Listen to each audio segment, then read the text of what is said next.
Shalom, Bapak Ibu Saudara sekalian. Kita berjumpa lagi dalam kategorial ministry, yaitu ibadah KKR secara streaming. Mari kita buka di dalam doa. Kami mengucap syukur dan berterima kasih Tuhan, kalau kami boleh kembali Tuhan, boleh berjumpa dalam ibadah streaming KKR pada saat ini Tuhan. Kami mohon kiranya Tuhan Yesus memimpin ibadah KKR streaming ini dari permulaan sampai pada akhirnya, dan Roh Kudus berikan kepada kami hikmat, akal budi, kebijaksanaan, dan pengertian-pengertian baru Tuhan, supaya segenap kebenaran firman-Mu yang akan disampaikan sungguh-sungguh bisa merubah hidup kami semuanya. Terpujilah nama-Mu Tuhan, di dalam nama Tuhan Yesus Kristus kami peraskan doa kami dan mengucap syukur. Haleluya, amin. Shalom Bapak Ibu Saudara sekalian. Pada kesempatan ibadah streaming KKR ini, saya ingin menyampaikan satu topik yang menjadi tema khotbah kita adalah compassion. Sekali lagi, compassion. Nah, saudara sekalian, compassion itu berarti belas kasihan. Nah, apa sih sebetulnya yang disebutkan dengan compassion atau belas kasihan itu? Kalau boleh saya katakan bahwa belas kasihan atau compassion itu berarti mencintai orang lain dengan hati Allah. Jadi mencintai atau mengasihi orang lain dengan hati Allah.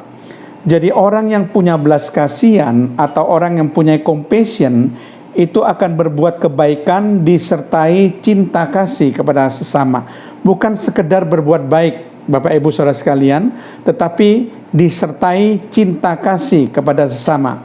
Jadi berbuat kebaikan kepada orang lain dengan murah hati karena adanya cinta kasih. Jadi kemurahan hati didorong oleh rasa cinta kasih yang timbul dalam hati kita, sehingga kita berbuat baik pada orang lain, kita mencintai orang lain atau kita mengasihi orang lain. Jadi tidak cukup hanya mengasihi orang lain, tetapi harus disertai dengan hati yang sama seperti hati Allah. Jadi kasih yang betul-betul murni seperti kasih Allah. Jadi itu sebabnya belas kasihan atau compassion itu disebutkan sebagai mencintai orang lain dengan hati Allah. Belas kasihan maksudnya adalah kita bukan cuma sekedar melakukan kebaikan kepada orang lain atau sesama begitu saja sebagai suatu kewajiban, tetapi ada rasa kasih yang mengiringi perbuatan baik kita. Jika ada rasa kasih, maka kita akan melakukan kebaikan kepada orang lain atau kepada sesama kita tanpa ada rasa terpaksa, tidak perlu disuruh atau diperintah, dan akan melakukannya berkali-kali atau secara terus-menerus, bukan cuma sekali saja melakukan lalu selesai. Karena ada rasa cinta kasih yang melandasi hati kita untuk berbuat baik pada orang lain, sehingga hal itu bisa dilakukan berulang-ulang saudara ya, dan itu bisa terus-menerus dan tidak ada rasa terpaksa. Firman Tuhan katakan bahwa belas kasihan itu lebih penting dari persembahan. Mari kita lihat Matius pasal 12 ayat yang ke-7, dikatakan demikian. Jika memang kamu mengerti maksud firman ini, yang ku kehendaki ialah belas kasihan dan bukan persembahan. Tentu kamu tidak menghukum orang yang tidak bersalah. Nah, saudara perhatikan baik-baik di sini. Yang ku kehendaki, ku ini huruf besar berarti Tuhan. Yang Tuhan kehendaki adalah belas kasihan, bukan persembahan. Dengan kata lain saudara, kalau kita melakukan persembahan, memberikan persembahan kepada Tuhan tanpa disertai rasa belas kasih, maka itu tidak ada artinya di hadapan Tuhan. Berarti bukan kita nggak boleh memberikan persembahan, boleh, tetapi harus disertai dengan belas kasih. Artinya kasih itu yang melandasi mengapa kita memberikan persembahan. Tuhan katakan belas kasihan lebih penting daripada persembahan.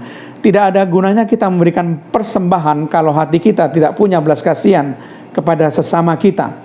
Nah saudara, saya mengutip suatu pepatah di dalam bahasa Inggris yang sudah saya terjemahkan.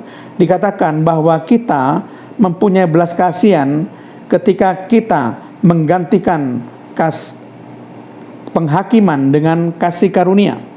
Jadi kita berbicara tentang kasih karunia, bukan penghakiman. Kita gantikan hal-hal yang bertopik penghakiman dengan hal-hal yang bersifat kasih karunia. Nah, kita juga bisa berbicara tentang pengampunan, bukan rasa penyesalan. Kita bisa berbicara tentang kesabaran, bukan kejengkelan. Kita berbicara tentang kebaikan, bukan kekerasan. Kita berbicara tentang kekudusan, bukan kedagingan. Jadi ketika kita mempunyai belas kasihan, maka kita bisa men-sharingkan kasih karunia, bukanlah penghakiman.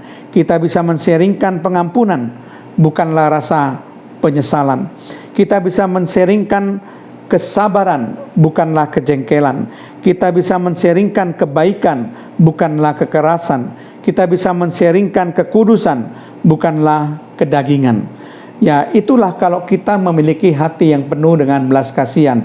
Nah, sekarang coba kita periksa bagaimana sebetulnya isi hati daripada Yesus. Kita ingin tahu bagaimana sih hati Yesus itu. Maka kalau kita selidiki, isi hati Yesus adalah penuh kasih dan belas kasihan.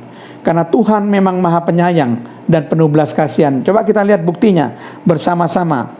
Terdapat di dalam Yesaya 63 ayat 9 bagian B.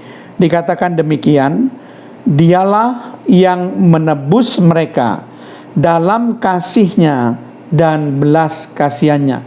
Jadi rencana penebusan Allah itu ada karena dua sebab. Ada dua alasan kenapa ada rencana penebusan Allah untuk umat manusia, saudara. Yang pertama karena kasih-Nya, dan yang kedua karena belas kasihan-Nya. Jadi Yesus begitu mengasihi manusia ini sehingga ingin menebus manusia ini dan menyelamatkan dari kebinasaan kekal. Yesus punya belas kasihan supaya manusia tidak sampai masuk neraka. Itulah yang mendasari kenapa Allah mau menebus dosa manusia. Karena semata-mata karena kasih Yesus dan belas kasihan Yesus. Yakobus 5 ayat 11 memang itu adalah dasar sebutan bagi Tuhan yang penuh belas kasihan, Tuhan yang Maha Penyayang. Dikatakan demikian, Yakobus 5 ayat 11. Sesungguhnya kami menyebut mereka berbahagia, yaitu mereka yang telah bertekun. Kamu telah mendengar tentang ketekunan Ayub, dan kamu telah tahu apa yang pada akhirnya disediakan Tuhan baginya. Karena perhatikan, Tuhan Maha Penyayang dan penuh belas kasihan. Surat Yakobus dengan jelas mengatakan bahwa pada hakikatnya Tuhan itu Maha Penyayang dan Tuhan itu penuh belas kasihan. Jadi jati diri dan hakikat Tuhan ini tidak bisa berubah, saudara. Keadaan apapun tidak akan bisa merubah hakikat atau jati diri dari Allah. Identitas Allah sebagai Tuhan yang Maha Penyayang dan Tuhan yang penuh belas kasihan itu tidak terpengaruh oleh keadaan apapun. Itulah Tuhan kita yang penuh dengan belas kasihan dan Maha Penyayang, Maha Kasih, saudara. Nah, saudara, kita akan beri contoh. Tuhan Yesus itu berbelas kasihan kepada siapa saja, supaya paling tidak kita bisa mengerti.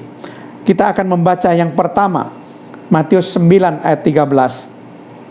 Jadi pergilah dan pelajarilah arti firman ini.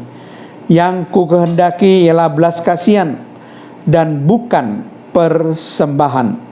Karena aku datang bukan untuk memanggil orang benar, melainkan orang berdosa.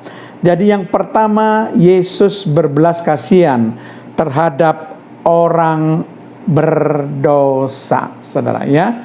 Tuhan punya rasa belas kasihan pada orang berdosa. Itu sebabnya kenapa Tuhan punya keinginan yang besar untuk menyelamatkan umat manusia yang berdosa. Karena belas kasihannya yang terhadap orang berdosa inilah yang membuat rencana penebusan Yesus bisa terlaksana dan bisa diselesaikan di atas kayu salib. Nah, yang kedua Bapak Ibu, kita lihat Yesus berbelas kasihan kepada siapa lagi selain kepada orang berdosa. Matius 9 ayat yang ke-36 dikatakan demikian. Melihat orang banyak itu, tergeraklah hati Yesus oleh belas kasihan kepada mereka karena mereka lelah dan terlantar seperti domba yang tidak bergembala. Nah, yang kedua, Yesus berbelas kasihan kepada mereka yang lelah dan terlantar karena tidak bergembala. Nah, saudara perhatikan, setiap orang yang lelah, yang terlantar hidupnya itu diperhatikan oleh Tuhan. Tuhan tidak pernah memalingkan wajahnya kepada orang-orang yang merasa lelah, saudara. Orang-orang yang terlantar karena tidak ada gembala yang menuntun orang-orang ini. Seperti domba yang tidak bergembala, Yesus itu adalah gembala domba yang bertanggung jawab, yang memberi makan domba dan memelihara para domba. Domba-domba itu tergantung kepada tuannya, hidupnya tergantung pada tuannya. Domba itu pertahanannya sangat lemah, Bapak Ibu. Itu sebabnya gembala harus menjaga dari serangan serigala atau binatang buas, karena domba sangat menggantungkan hidupnya kepada gembalanya, saudara. Itu sebabnya domba harus mengikuti gembalanya. Jadi Tuhan Yesus tahu orang-orang yang lelah dan terlantar seperti orang yang tidak bergembala itu perlu ditolong. Belas kasihnya selalu jatuh pada orang-orang yang demikian, yang merasa lelah dan terlantar. Kita akan melihat yang ketiga, Yesus berbelas kasihan kepada siapa lagi? Matius pasal 14 ayat yang ke-14 dikatakan, ketika Yesus mendarat, ia melihat orang banyak yang besar jumlahnya, maka tergeraklah hatinya oleh belas kasihan kepada mereka dan ia menyembuhkan mereka yang sakit. Nah, saudara, yang ketiga, Yesus berbelas kasihan kepada orang-orang yang sakit. Hatinya penuh belas kasihan pada mereka yang sakit. Itu sebabnya ketika melihat begitu banyak orang-orang yang sakit, dikatakan tergeraklah hati Yesus oleh belas kasihan dan menyembuhkan mereka semua. Pada dasarnya hati Yesus tidak ingin manusia itu menderita. Pada dasarnya hati Yesus tidak ingin manusia itu menderita sakit. Itu sebabnya Tuhan Yesus ingin menyembuhkan mereka yang sakit. Jadi jelas sekali hati Yesus ini penuh belas kasihan pada orang-orang yang demikian. Tentu orang-orang yang sakit kadang-kadang mereka merasa berputus asa. Kadang-kadang merasa hilang pengharapan karena sakit penyakitnya. Tetapi masih ada harapan karena Tuhan itu adalah Tuhan yang berbelas kasihan. Tuhan yang memperhatikan orang-orang yang sakit. Tuhan yang mau menyembuhkan orang-orang yang sakit. Nah, kita melihat lagi Tuhan Yesus berbelas kasihan kepada siapa lagi? Lukas 23 ayat yang ke-34 bagian A dikatakan demikian. Yesus berkata, "Ya Bapa, ampunilah mereka, sebab mereka tidak tahu apa yang mereka perbuat." Nah, di sini saudara, diucapkan Yesus ketika berada di atas kayu salib. Yesus mengucapkan ini untuk musuh-musuhnya, saudara-saudara Romawi yang telah menyalibkan dia, yang telah menyiksa dia, yang telah membuang undi untuk mengambil jubahnya, saudara. Tetapi Yesus membalasnya dengan belas kasihan. Yesus malah mendoakan musuh-musuhnya. Dia katakan, "Ya Bapa, ampunilah mereka, sebab mereka tidak tahu apa yang mereka perbuat." Itu sebabnya saudara, kalau Yesus punya belas kasihan bahkan terhadap musuhnya, tentu kita harus punya belas kasihan pada sesama kita yang bukan musuh kita. Terhadap musuhnya saja Yesus berbelas kasihan. Kita juga dikatakan, "Kasihilah musuhmu." Kita tidak boleh mendoakan musuh kita celaka, tapi kita mengasihi musuh-musuh kita supaya mereka juga diselamatkan, supaya mereka bertobat sama seperti kita, saudara. Jadi Tuhan juga berbelas kasihan terhadap saudara. Saya tidak mengerti bagaimana keadaan saudara pada saat ini. Kalau Tuhan Yesus berbelas kasihan pada orang-orang berdosa, Tuhan Yesus berbelas kasihan pada orang-orang yang lelah dan terlantar, yang tidak bergembala. Tuhan Yesus berbelas kasihan kepada orang-orang yang sakit. Tuhan Yesus berbelas kasihan pada musuh-musuhnya. Tuhan Yesus pasti juga berbelas kasihan pada saudara. Tuhan ingin memulihkan keadaan saudara. Tuhan datang mencari orang berdosa, bukan mencari orang-orang benar. Tuhan sangat peduli dengan diri saudara dan mau menerima saudara apa adanya dengan kasih-Nya yang tidak terbatas. Tidak ada bejana yang terlalu rusak untuk dibentuk kembali oleh-Nya. Yang penting adalah saudara mau dirubah. Saudara mau supaya Tuhan Yesus menjamah saudara dan merubah saudara. Mungkin saudara melakukan suatu dosa yang sangat besar dan saudara merasa tidak layak di hadapan Tuhan, tapi Tuhan punya belas kasihan pada saudara. Dia ingin menjamah saudara, memulihkan saudara, dan mengubah saudara sehingga saudara menjadi anak-anak-Nya kembali. Dosa-dosa saudara akan diampuni oleh Tuhan, karena Tuhan adalah penjunan yang mau memperbaiki bejana-bejana yang rusak. Perhatikan 1 Petrus 2 ayat 10 dikatakan demikian. Kamu yang dahulu bukan umat Allah, tetapi yang sekarang telah menjadi umat-Nya. Yang dahulu tidak dikasihani, perhatikan, yang dahulu tidak dikasihani, tetapi yang sekarang telah beroleh belas kasihan. Keadaan kita dahulu tidak dikasihani, saudara, tetapi karena kasih-Nya, saudara diubah menjadi orang-orang yang beroleh belas kasihan. Kamu yang dahulu tidak dikasihani, sekarang menjadi orang yang beroleh belas kasihan dari Tuhan. Nah, kalau kita memperoleh belas kasihan dari Tuhan, kita pun juga harus berbelas kasihan kepada sesama kita yang membutuhkan, yang menderita, yang memerlukan pertolongan. Jadi kita harus berbuat yang sama seperti Yesus. Kita harus meneladani Yesus, kata firman Tuhan. Karena apapun yang dibuat oleh Yesus, kita harus berbuat hal yang sama. Itu firman Tuhan, saudara. Mari kita lihat bagaimana belas kasihan Yesus pada karya salib. Saudara renungkan baik-baik bahwa pada kayu salib, karya salib terjadi pertukaran yang sangat luar biasa yang mengubah hidup manusia. Yesus dihukum supaya kita diampuni. Yesus disakiti supaya kita disembuhkan. Yesus dijadikan dosa oleh dosa kita supaya kita dijadikan benar oleh kebenarannya. Yesus menjalani kematian bagi kita supaya kita menerima kehidupannya. Yesus mengalami kemiskinan supaya kita menikmati kelimpahannya. Yesus menanggung rasa malu kita supaya kita menerima kemuliaannya. Yesus menanggung ketertolakan kita supaya kita diterima oleh Bapa.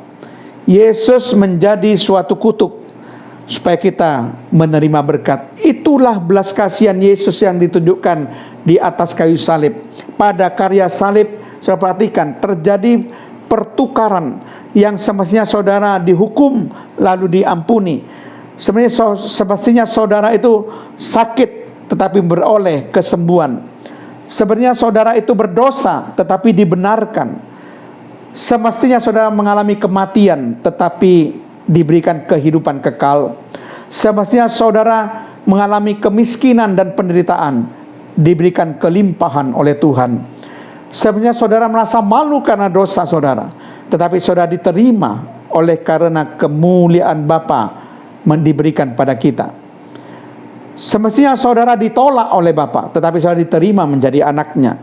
Semestinya saudara dikutuk karena dosa-dosa, tetapi sekarang saudara diberkati oleh berkat-Nya yang berkelimpahan. Itu adalah belas kasihan Yesus di atas kayu salib. Nah, kita sudah melihat contoh tentang belas kasihan Yesus, supaya saudara paling tidak juga punya keinginan, kerinduan yang besar untuk juga mempunyai belas kasihan yang sama seperti Yesus Kristus. Nah, bagaimana belas kasihan terhadap anak cucu kita, saudara? Caranya gimana? Caranya adalah tinggalkanlah warisan yang baik pada anak cucu saudara. Itu belas kasihan saudara supaya anak cucu saudara kelak menjadi generasi yang baik. Karena Amsal 13 ayat 22 katakan, orang baik meninggalkan warisan bagi anak cucunya. Jangan sampai kita meninggalkan warisan yang buruk pada anak cucu kita, sehingga anak cucu kita menjadi menderita. Sebetulnya warisan yang terbaik yang kita berikan pada anak cucu kita ketika kita mengajarkan kepada anak cucu kita adalah firman Tuhan. Ketaatan kepada firman Tuhan, takut akan Tuhan kita ajarkan pada mereka.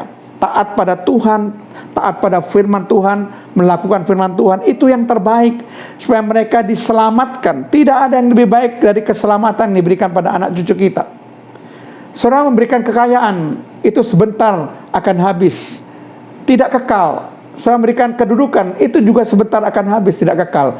Tapi ketika saudara memberikan keselamatan, itu adalah warisan yang kekal yang harus kita berikan pada anak cucu kita, saudara. Warisan yang terbaik adalah ketika kita bisa mengajak anak cucu kita tetap beriman kepada Tuhan Yesus Kristus. Anak cucu kita tetap diajari firman Tuhan sehingga cara hidupnya menjadi benar, tidak menjadi cara hidup seperti orang-orang berdosa. Cara hidup dengan kekudusan seperti apa yang firman Tuhan ajarkan. Mari kita ajarkan firman pada anak cucu kita. Itu warisan yang terbaik. Saudara sekalian, saya membaca suatu buku yang dikarang oleh A.E. Winship, ya. A.E. Winship itu membandingkan ada dua orang yang berikan warisan yang bertolak belakang terhadap anak cucunya. Jonathan Edward, bagaimana dia memberikan warisan pada anak cucunya, sehingga saudara, ketika saudara memeriksa bagaimana Jonathan Edward memberikan warisan yang kekal, yang membangun dasar kehidupan yang kuat, dan mengajarkan pada anak cucunya supaya takut akan Tuhan dan taat pada firman Tuhan, maka dari seluruh anak cucunya itu didata oleh A.E. Winship, dikatakan bahwa 100 orang menjadi misionaris, 65 orang menjadi profesor, 100 orang menjadi pengacara, 75 orang menjadi staf militer, 60 orang menjadi fisikawan atau ahli fisika, 30 orang menjadi hakim, 13 orang menjadi rektor, 3 orang menjadi anggota kongres atau senator, dan 1 orang menjadi wakil presiden Amerika Serikat, yaitu Aaron Burr. Nah saudara, semua anak cucunya, generasinya, keturunannya jadi baik karena warisan yang diberikan oleh Jonathan Edward itu baik, saudara. Sebaliknya, ada lagi Max Jukes, itu memberikan warisan yang buruk terhadap anak cucunya, sehingga dikatakan bahwa dia merugikan negara lebih dari $1.250.000 karena negara harus memelihara keturunannya yang tidak bisa menghidupi dirinya sendiri. 310 orang jadi gelandangan dan pengemis, 50 orang jadi pelacur, 400 orang hidup memuaskan hawa nafsu, 7 orang jadi pembunuh, 60 orang jadi pencuri, 130 orang jadi kriminal atau penjahat. Itu adalah anak cucu keturunan dari Max Jukes, saudara. Warisan yang tidak baik. Kita tidak boleh seperti Max Jukes meninggalkan warisan yang tidak baik kepada anak cucu kita. Mari kita tinggalkan warisan yang baik kepada anak cucu kita, saudara. Saudara perhatikan di sini. Saudara lihat bagaimana belas kasihan Yesus. Saudara lihat bagaimana kita harus meninggalkan warisan yang baik, menunjukkan belas kasihan kita kepada anak cucu kita. Itu rasa belas kasihan setiap orang-orang tua. Yang terbaik adalah ajar anak saudara untuk takut akan Tuhan dan taat pada firman Tuhan, agar mereka beriman kepada Tuhan Yesus dan menerima keselamatan. Warisan yang terbaik. Di dalam Alkitab, orang yang punya hati belas kasihan itu adalah orang Samaria. Kalau saudara baca lengkap kisahnya dalam Lukas 10 ayat 30 sampai 37. Tetapi saya tidak akan baca semuanya. Saya akan baca saja Lukas 10 ayat 33 sampai 35. Dikatakan, lalu datang seorang Samaria yang sedang dalam perjalanan ke tempat itu, dan ketika ia melihat orang itu, tergeraklah hatinya oleh belas kasihan. Perhatikan, orang Samaria tergerak hatinya oleh belas kasihan. Ia pergi kepadanya lalu membalut luka-lukanya. Sesudah ia menyiraminya dengan minyak dan anggur. Kemudian ia menaikkan orang itu ke atas keledai tunggangannya sendiri, lalu membawanya ke tempat penginapan dan merawatnya. Keesokan harinya ia menyerahkan 2 dinar kepada pemilik penginapan itu. Katanya, rawatlah dia, dan jika kau belanjakan lebih dari ini, aku akan menggantinya waktu aku kembali. Nah, saudara perhatikan baik-baik orang Samaria ini. Sebetulnya orang Samaria dengan orang Yahudi, saudara, itu tidak bergaul dengan baik. Ini disebutkan di dalam Yohanes 4 ayat 9, dikatakan, maka kata perempuan Samaria itu kepadanya, kepada Yesus, masakan engkau seorang Yahudi minta minum kepada orang Samaria? Sebab orang Yahudi tidak bergaul dengan orang Samaria. Tapi orang Samaria ini hatinya penuh belas kasihan. Dia tidak melihat ras suku bangsa, saudara. Ketika melihat orang Yahudi itu dirampok habis-habisan dan menderita, lalu dikatakan hatinya penuh dengan kasih. Orang Samaria ini peka dengan penderitaan orang lain, saudara. Jadi dia tergerak, bahkan dikatakan dia sedang dalam perjalanan untuk mengurus bisnis pekerjaannya, tapi itu ditinggalkan hanya untuk menolong orang Yahudi yang dirampok habis-habisan itu. Lalu dia balut luka-lukanya, padahal tidak dikenal, saudara. Padahal orang Yahudi tidak bergaul dengan orang Samaria. Dia balut luka-lukanya, lalu diserami dengan minyak dan anggur supaya tidak infeksi. Kemudian ia menaikkan orang itu di atas keledai tunggangannya, dan dia sendiri yang mengantar ke tempat penginapan. Bayangkan, orang tidak dikenal, tapi dia penuh belas kasihan, penuh kasih, saudara. Sehingga dia mau mengorbankan waktunya, bukan cuma waktunya yang dikorbankan. Dia sedang mengurusi pekerjaannya, dikatakan di sini. Dia dalam perjalanan, tetapi waktunya dia korbankan, saudara. Hartanya juga dikorbankan, karena dikatakan, aku berikan 2 dinar kepada pemilik penginapan itu, dan kalau kurang dibelanjakan lebih dari itu akan diganti. Jadi orang-orang yang penuh belas kasihan itu, saudara, itu adalah orang-orang yang memiliki kasih Allah yang luar biasa. Karena belas kasihan itu adalah mengasihi orang lain dengan hati Allah. Harus punya kasih Allah. Dan orang-orang yang hatinya penuh dengan pengorbanan, tidak mengharapkan imbalan atau balasan. Karena orang Samaria tidak memberikan alamat kepada pemilik penginapan, kepada orang Yahudi. Dia hanya sekedar ingin menolong, tidak menghadapkan balasan. Orang Samaria juga peka terhadap penderitaan orang lain, sehingga dia ambil tindakan untuk menolong. Bukan cuma omong kosong, tapi dia tindakan menolong. Dan seperti Yesus juga, orang punya belas kasihan pasti mengampuni, saudara. Bahkan Yesus mengampuni musuh-musuhnya. Jadi saudara sekalian, mari kita menjadi orang yang punya compassion, menjadi orang yang punya belas kasihan. Orang punya belas kasihan ada 4 ciri, saudara. Yang pertama, hatinya penuh dengan kasih Allah. Yang kedua, hatinya penuh dengan pengorbanan, tidak mengharapkan imbalan atau balasan. Yang ketiga, hatinya peka terhadap penderitaan orang lain, disertai tindakan yang nyata untuk menolong. Dan yang keempat, hatinya penuh pengampunan, mau mengampuni. Kalau Yesus mau mengampuni, kita juga harus mau mengampuni, saudara. Itulah orang-orang yang punya compassion atau belas kasihan. Mari kita introspeksi diri kita. Kalau Tuhan sudah berbelas kasihan terhadap kita, sudahkah kita juga memiliki belas kasihan pada sesama? Amin. Tuhan Yesus memberkati. Mari kita berdoa. Terima kasih Tuhan, hamba-Mu sudah menyampaikan kebenaran firman-Mu. Biar firman Allah ini sungguh-sungguh Tuhan mendorong setiap jemaat yang mendengarkan menjadi orang-orang yang mempunyai compassion atau belas kasihan Tuhan. Kami boleh meneladani Yesus yang punya belas kasihan kepada orang-orang yang lain. Tuhan, orang-orang yang menderita, orang-orang yang lelah dan terlantar, orang-orang berdosa, bahkan juga orang-orang yang sakit. Tuhan juga punya belas kasihan pada musuhnya sekalipun, Tuhan. Tuhan, kami merasa malu kalau kami tidak punya compassion atau belas kasihan kepada sesama kami.